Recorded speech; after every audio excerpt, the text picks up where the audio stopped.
नमस्ते मित्रों, व्रत पूजा त्योहार चैनल में आपका बहुत बहुत स्वागत है। आज हम अधिक मास गणेश चतुर्थी की व्रत की कथा सुनेंगे। मित्रों, अधिक मास हर 2 साल के बाद तीसरी वर्ष में जो एक महीना बढ़ता है उसे हम अधिक मास कहते हैं और लौंद के महीने के नाम से भी जानते हैं। 12 महीने की गणेश चतुर्थी की 12 कथाएं सुनी हमने। अब हम सुनेंगे अधिक मास के गणेश चतुर्थी व्रत की कथा। हम अधिक मास गणेश चतुर्थी की व्रत कथा सुनने जा रहे हैं। अधिक मास गणेश चतुर्थी व्रत की कथा चंद्रसेन नामक राजा की कथा है। स्कंद कुमार जी कहते हैं, समस्त ऋषियों, आप लोग पुराण में वर्णित मंगलदायिनी कथा को सुनाइए, जिसमें गणेश जी के व्रत के महात्म का वर्णन किया गया है। हे द्विजवरों, जिस समय पांडु पुत्रों को वनवास हुआ, वे सब धर्मपरायण और कृष्ण की उपासना करते थे। एक समय की बात है कि अपनी इच्छा से भ्रमण करते हुए व्यास जी उन लोगों की कुटिया पर आए। व्यास जी मुनि को देखकर सभी करबद्ध हो गए और उनके सन्मुख खड़े हो गए और कहने लगे, आपके दर्शन कर हम लोग धन्य हुए, साथ ही हमारी कुटिया भी पवित्र हुई। आपके पदार्पण से हमारा जीवन आज धन्य हुआ। आज हम लोग सब कुछ सफल हुआ है, क्योंकि आपका दर्शन संपूर्ण कष्टों का निवारक है। आपने हमारी कुटिया में पदार्पण किया है, अतः हम लोग आपका स्वागत करते हैं। हम लोग राजयुक्त होकर भी आज अपने को धन्य मान रहे हैं। ऐसा कहकर पांचों पांडव भीमसेन, युधिष्ठिर, अर्जुन, नकुल और सहदेव उन्हें प्रणाम कर उनके सामने खड़े हो गए। पाद अर्घ, आचमन और आसन प्रदान कर द्रौपदी ने हाथ जोड़कर उनसे कहना प्रारंभ किया कि हे मुनीश्वर, मैं राजरानी होकर भी दुर्योधन की भरी सभा में केस पकड़कर अपमानित हुई और वनवासिनी बनाई गई। अब मैं क्या करूं, क्या उपाय करूं जिससे हमारे सभी कलेशों का शमन हो तथा हमारे शत्रुओं की पराजय हो। इस प्रकार युधिष्ठिर द्रौपदी के कष्टनाशक उपाय पूछने पर सर्वज्ञ व्यास जी कृपा पूर्वक उन्हें उपाय बतलाया। हे महाराज, इस समय संपूर्ण विश्व में आपके जैसा कोई दूसरा धर्मात्मा नहीं है। मैं आपसे ऐसे व्रत का वर्णन करूंगा जिससे आपके समस्त दुखों का और कष्टों का निवारण होगा।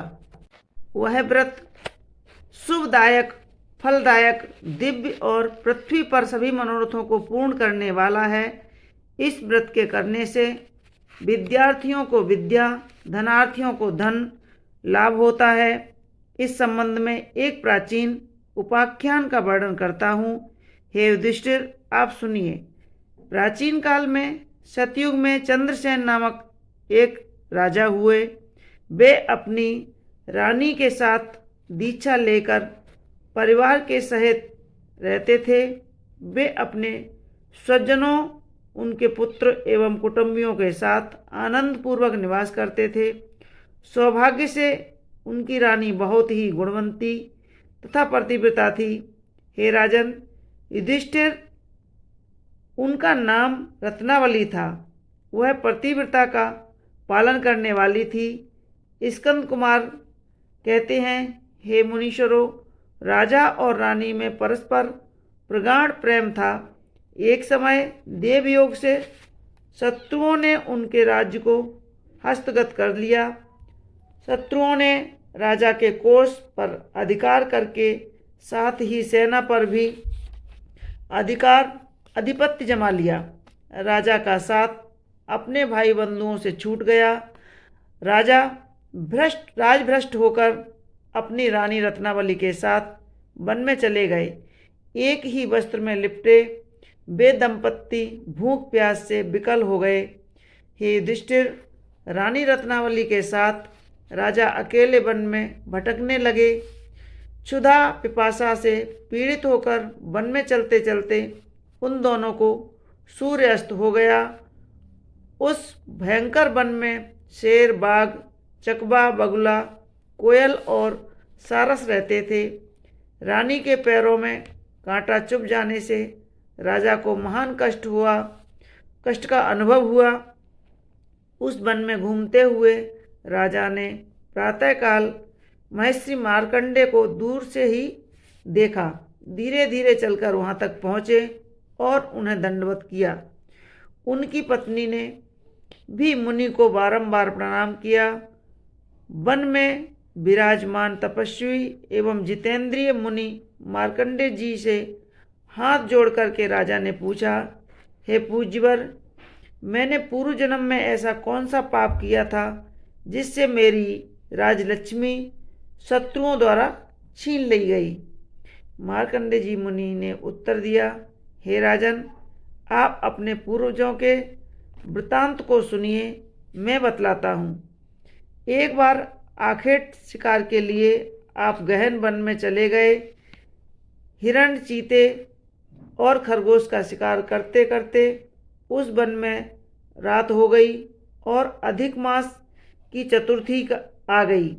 उस वन में आपने एक सुंदर सरोवर देखा और उसके किनारे लाल रंग की साड़ी पहने हुए नाग कन्याओं को देखा।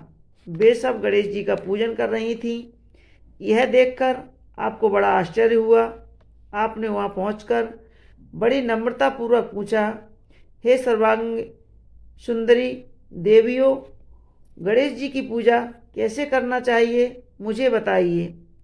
हे ललनाओं, इसका प्रभाव बताइए, क्योंकि मैं भी पूजन करना चाहता हूँ।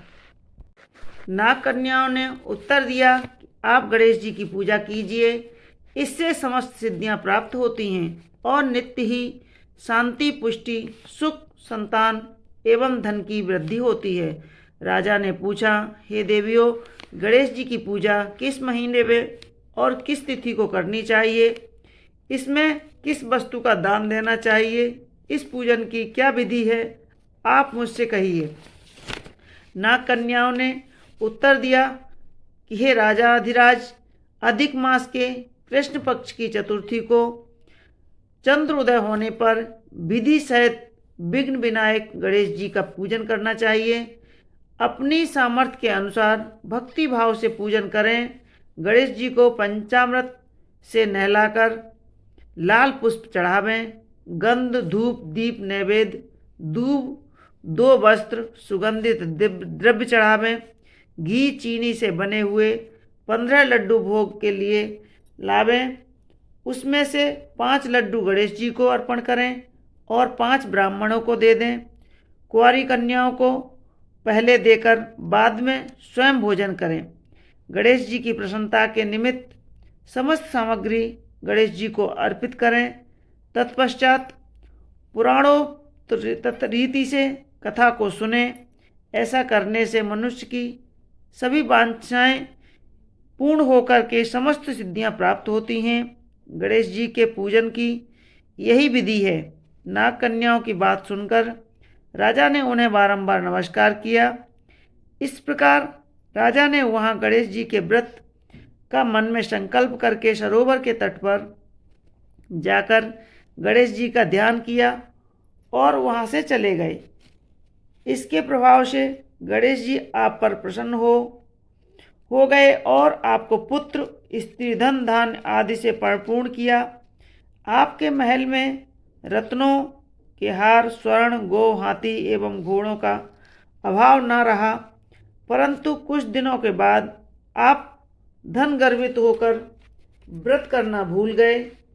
इसके अंतर आप उस जन्म में मृत्यु को प्राप्त हुए। हे राजन, उस जन्म में जो पूजन किया था उसके प्रभाव से आपका जन्म राजवंश में हुआ और सहृदय की मित्रता, सुंदर नारी का समागम एवं सुंदर शरीर की प्राप्ति होने के से धन, मद में आकर आपने व्रत करना छोड़ दिया, उसके कारण आपकी ऐसी दुर्गति हुई। राजा ने पूछा, हे ब्राह्मण, अब मैं कौन सा काम करूं जिससे वर्तमान संकट से मुक्ति हो, जिस उपाय से हमारे विघ्नों और कलेशों का नाश हो तथा मुझे शांति प्राप्त हो, वही बताइए। मार्कंडेय जी ने कहा, पूर्वोक्त रीति से आप गणेश जी की पूजन कीजिए और संकटनाशक गणेश जी के व्रत को कीजिए। इससे गणेश जी प्रसन्न होंगे और आपको पुनः राज्य वैभव प्राप्त होगा। इसलिए संपूर्ण कष्टों के शमनार्थ आप स्वयं गणेश जी की पूजा कीजिए। व्यास जी कहते हैं, मार्कंडेय जी की बात सुनकर राजा ने उन्हें प्रणाम किया और अपने भवन में चले आए। रानी के साथ राजा ने भक्तिपूर्वक विधिवत व्रत किया।